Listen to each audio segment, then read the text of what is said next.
Hello friends, welcome to bliss cinemas. இன்னைக்கு நம்ம ஆஹா ஓடிடியில் ரிலீஸ் ஆயிருக்க சிவப்பி படம் எப்படி இருக்குன்னு பார்க்க போறோம். வாங்க வீடியோக்குள்ள போகலாம். அதுக்கு முன்னாடி நம்ம சேனல் இன்னும் யாரெல்லாம் சப்ஸ்கிரைப் பண்ணலையோ சப்ஸ்கிரைப் பண்ணிக்கோங்க. உங்களுக்கு இந்த வீடியோ பிடிச்சிருந்தா லைக் பண்ணுங்க, கமெண்ட் பண்ணுங்க, ஷேர் பண்ணுங்க. அப்படியே நம்ம சேனலோட இன்ஸ்டாகிராம் ஐடி டிஸ்கிரிப்ஷன்ல ஃபர்ஸ்ட் கமெண்ட் தர ஃபாலோ பண்ணிக்கோங்க. சிவப்பி இந்த படத்தை பார்த்தீங்கன்னா MS ராஜா டைரக்ஷன் பண்ணியிருக்காங்க. இதுல யாரெல்லாம் நடிச்சிருக்காங்கன்னு பார்த்தீங்கன்னா ரிஷிகாந்த், பூர்ணிமா ரவி, செபாஸ்டின் ஆண்டனி மற்றும் பலர் நடிச்சிருக்காங்க. இப்போ இந்த படத்தோட கதையை பத்தி பார்க்கலாம். ஒரு கிராமத்துல பார்த்தீங்கன்னா ஒரு 5 வயசு பையன் ஒரு கோழி வளர்க்கறதா கற்பனை பண்ணிக்கிட்டு இருக்கான். அது மேல அவன் ரொம்பவே பாசம் வச்சிருக்கான்.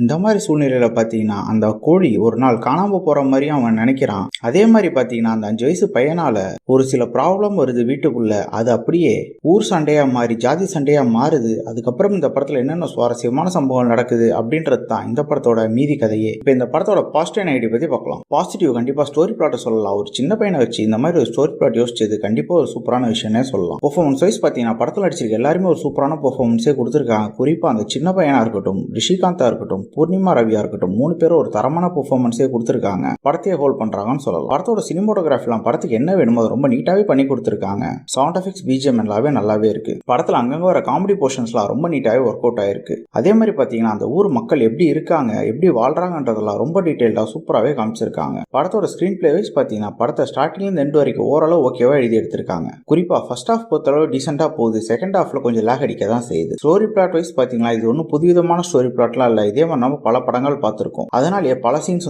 ப்ரெடிக்டபிளாகவும் லேகிங்காகவும் இருக்க தான் செய்யுது. கேரக்டர் ரைட்டிங் பாத்தீங்கன்னா எல்லா கேரக்டரும் ஓரளவு நல்லா எழுதி எடுத்திருக்காங்க. குறிப்பா அந்த சின்ன பையன் நம்ம ஃபாலோ பண்ணாலே இந்த படத்தை பார்த்து முடிச்சிடலாம். ஓவராலா பாத்தீங்கன்னா இதுல பல சீன்ஸ் ப்ரெடிக்டபிளாகவும் லேகிங்காகவும் இருக்க தான் செய்யுது. யாருக்கெல்லாம் ஒரு ஒன் டைம் வாட்சபிள் படம் பார்க்கணும் போது ட்ரை பண்ணி பாருங்க. இன்னொரு வீடியோல சந்திக்கலாம். தேங்க்யூ.